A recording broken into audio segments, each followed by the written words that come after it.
Welcome to Legacy and Leadership with David McKean. In my 20 plus years in the business world, I have noticed a common theme amongst all my clients. They're phenomenal leaders who are concerned about leaving a legacy in three main areas: community, family, and financial. So join me as we talk to proven leaders in their fields about their best practices regarding legacy and leadership. I'm honored to have Keith Glines here today to chat with for a little bit. Keith is the director of Hatch, where he champions innovation across life sciences, emerging technologies, and creative ventures. With 20 plus years in technology development and publishing, most notably in medical software, Keith brings deep expertise in building tools that improve lives. That's fascinating. He founded and led his own company before stepping into the world of startups, where he has since guided tech teams through scaling, product development, and go-to-market growth. At Hatch, Keith combines his entrepreneurial experience with a passion for ecosystem building, helping founders, researchers, and creatives turn bold ideas into thriving ventures. Keith is also a co-host for the Overlap podcast, which is a weekly series that discusses the intersection between work, fitness, family, faith, and leadership. I want to hear more about that, Keith. That is fascinating. But welcome, Keith. We're glad to have you to Legacy and Leadership. Man, thank you for asking me to be here. Absolutely. I'd love to spend a few minutes just on your background and understanding who you are and where you're from and perhaps your education. But to jump that conversation off, how did you end up in South Alabama? So I spent every summer here. Okay. My grandparents lived here. Okay. And I loved coming to the beach on the summers. They lived in Fairhope. Mm-hmm. My granddad had a farm. I thought I was going to be a farmer. Okay. And when I was 18 years old, I literally threw my hat up in the air, graduated from high school, moved here to run a farm. Wow. About 6 months later, my granddad came and said, "Hey, I'm selling the farm." So, threw a hitch in there. I thought I had my track set. And he said, "Hey, it's probably one of the best gifts that anyone ever gave me." He said, "Hey, I want you to not use your back. I want you to use your mind." Okay. And I went to school at Spring Hill. Okay. From there, and kind of that led me into sales. Okay. Which led me into software development through that opportunity in the corporate world. Okay. Yeah, I was the youngest person in my company as a salesperson, and in the early 2000s, the internet kind of had just came out. Companies were just begin selling on it. Yeah. And the company that I was working for said, "Hey, we want you to help develop a sales product." Okay. And it was in the healthcare space. Really? And so it taught me to talk to, which, if you know, most developers are nonverbal. Right. Right. So the fact that they want a code. Yeah. And so they were like, "We need someone that can talk to describe what we need." So that's Sure. how I got into development. Really? Okay. Yeah. So where did you go to high school? Where were you born? So I was born in Florida. Okay. In Lakeland, Florida. Okay. And then my father was a minister. So when I was in the fourth grade, we moved to Dora, Alabama.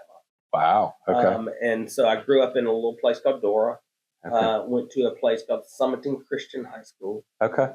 In Summerton, Alabama. Wow. And so that's kind of where I started. Summerton sits about 25 minutes from Birmingham. Okay. Fascinating. Are you a Florida Gator? I am not. I was not there long enough to become a Gator. My dad, my mother was from Fairhope, so I just kind of took on the Alabama. Okay. I didn't go there, but I'm like, my wife actually graduated from Auburn, and she said, "You're like every Alabama fan. You didn't go there." Yeah. I love it. Yeah. Well, I tell people I'm not a Tennessee fan. I'm a Tennessee alumni, right? And so that's not popular amongst the Alabama faithful, but nonetheless, it's the truth. Yeah, well, that's okay. If you went there, you could be for the team. That's great. That's great. Even though the orange really ugly. I get it. I get it. Way. What is the line? It's like a garbage man's convention or something like that. Yeah, trash guy. No disrespect, but I've heard it all. Right. I bet you have. Yeah. But living in LA in Lower Alabama during the Saban years and watching Tennessee perpetually get their teeth kicked in was very humbling. I guess it was hard. It was hard to watch. It was. So hopefully we're in a new era for Tennessee football. Alabama football right now is hard to watch. But, that's right. The older I get, the more I enjoy those times. So, but that's fascinating. So, wow. All right. So I mean, you moved really, really quickly there through your college time, and it sounds like your first job in sales, and then into software development. Can you maybe talk about what shaped you as a leader to move from sales into the development side? Because for a lot of people, that might be a big step up. What led you to do that?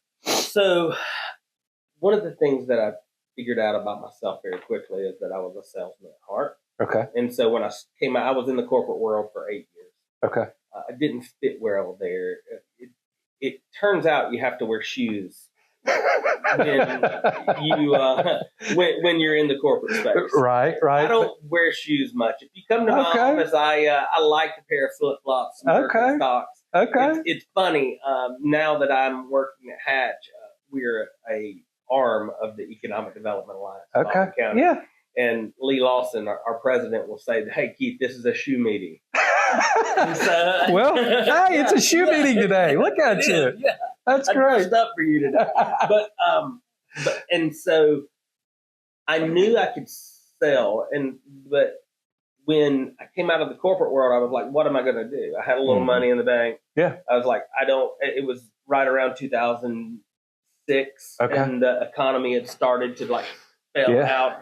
And when I say I left the corporate world, I got downsized from it, and I was like, "Oh my word, what am I going to do?" I had 2 children, and so I was like, "I know what I'll do.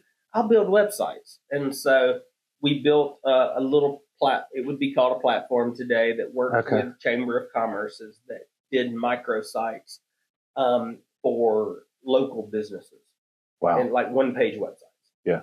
And it was called iShop. And so basically I would go into a town, I would partner with the Chamber of Commerce's, I would put their kind of members online for the first time. Wow. And give them a website, tie them to their Facebook page. Okay. Do you know what came out in 2011?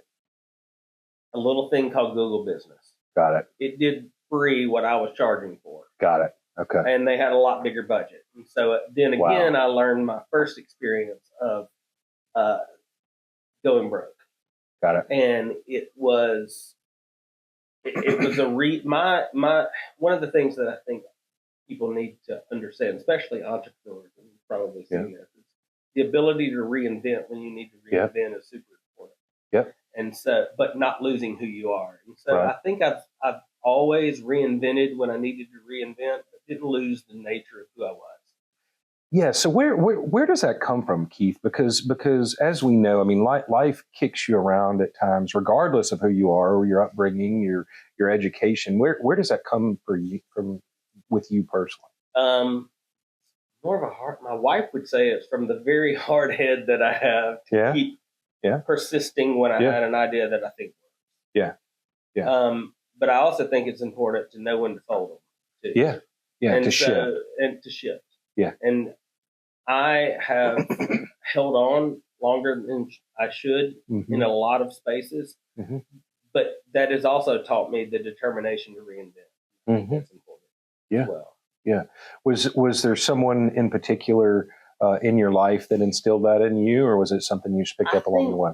Watching my grandfather as a farmer really taught me the ability. I mean, he had a 6th grade education. Wow. He built the 2nd largest farm in the state of Alabama. Wow.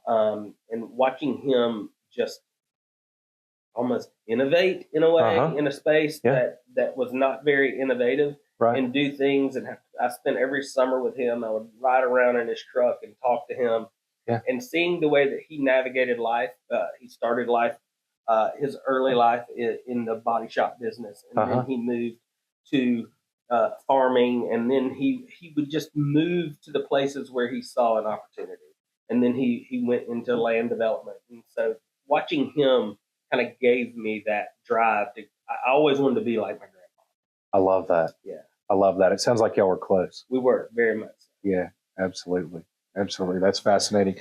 So talk to me more about these ups and downs and how you're able to lead your team through them and not knowing what's around the corner. I mean, '08 was a monumental event for many of us, right? Whether it was from a stock market perspective, an economic perspective, and a lot of hard times. But can you maybe talk about leading your team or your family through that time?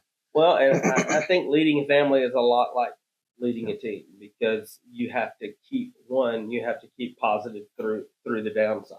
Yeah. One of the things that I believe is that when we see opportunity, it's there for us. Okay. And I think I've just been able to capitalize on the opportunity. So when I went broke in 2010, I saw an opportunity around social media marketing, and I saw an opportunity around the publishing space.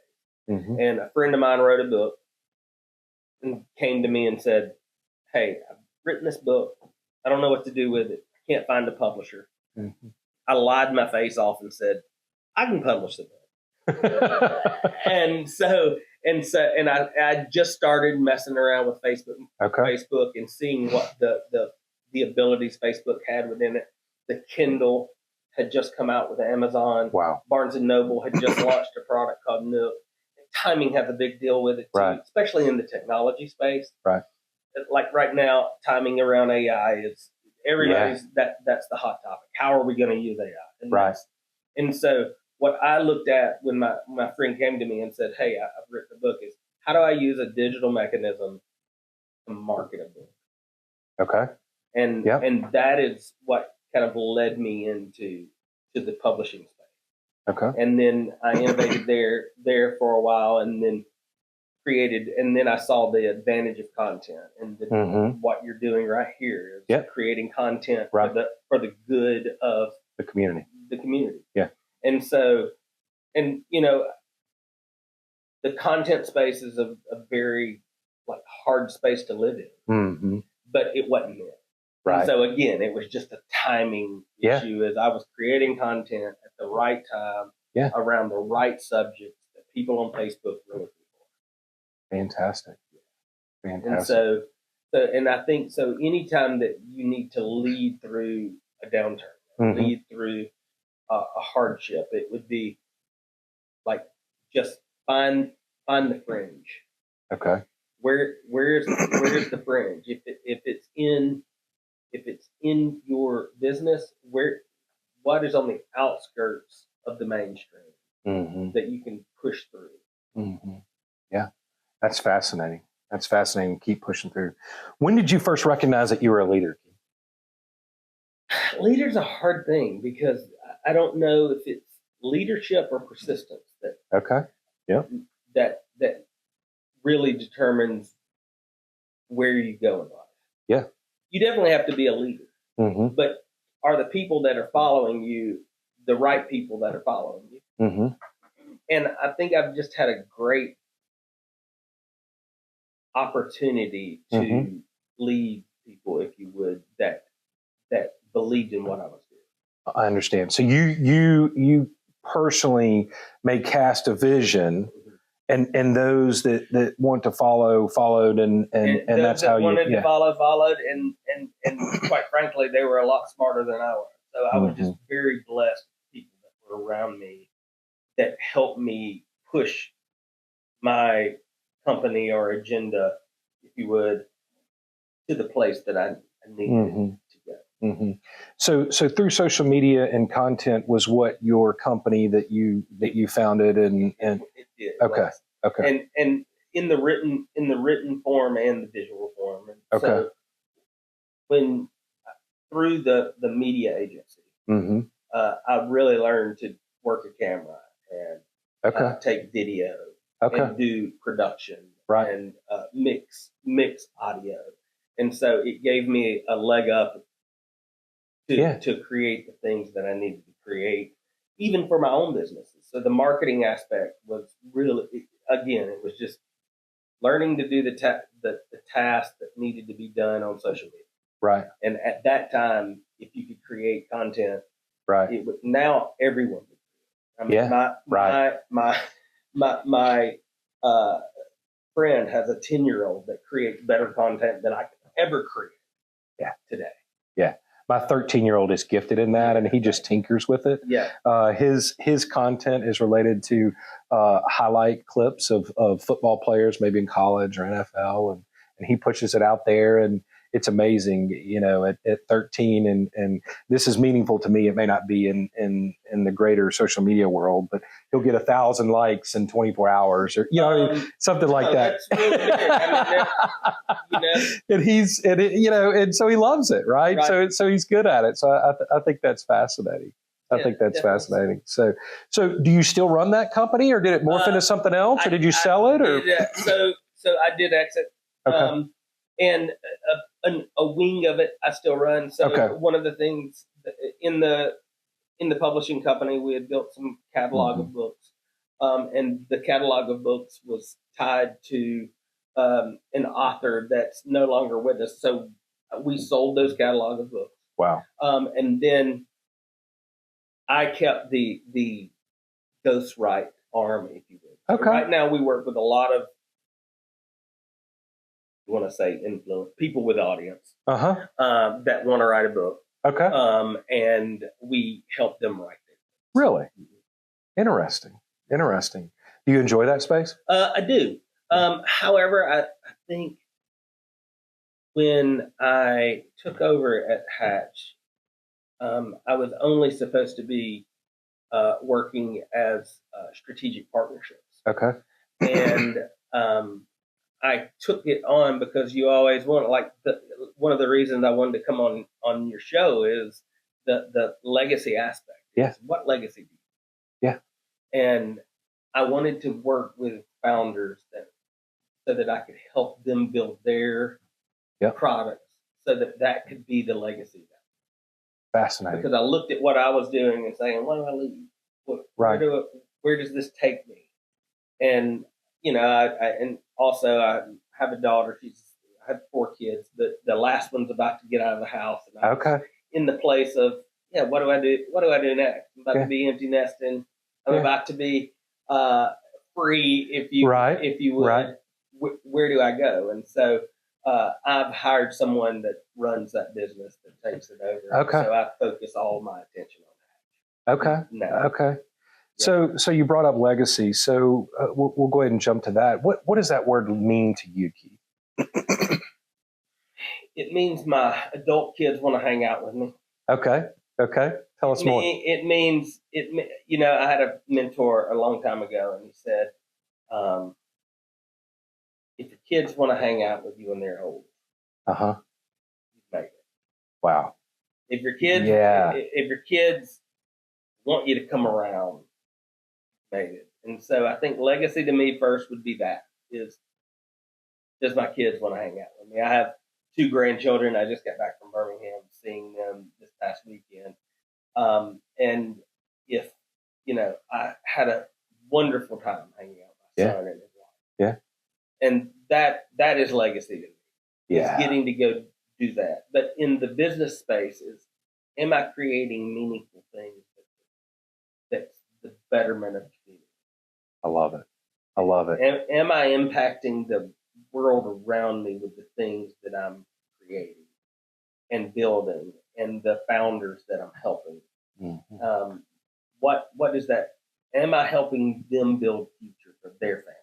Because most of the guys that come into it's very funny, because most of my kids all of my kids are the ages of the founders that are coming inside Hatch now. So getting to help them build what they have for their family is really, really great too. So it means a lot to get to do that in Baldwin County I was just the hardhead that would never leave. I had opportunities to go to New York and San Francisco, and I you just wanted to didn't stay. want to do. I wanted to stay here. Yeah. And so, how do I create a place that kids want to stay? And how do I work with the schools here? How do I work with the colleges here to hold our students here and create meaningful jobs that they can do now? Because you look at what the workforce is going to look like in 5 years. How do we create that workforce, and how do we create opportunities here that we can hold them here, but they don't have to? That'll do it for part 1 of this episode. Please join us in a couple of weeks as we drop the second part of this episode. I promise you won't want to miss it.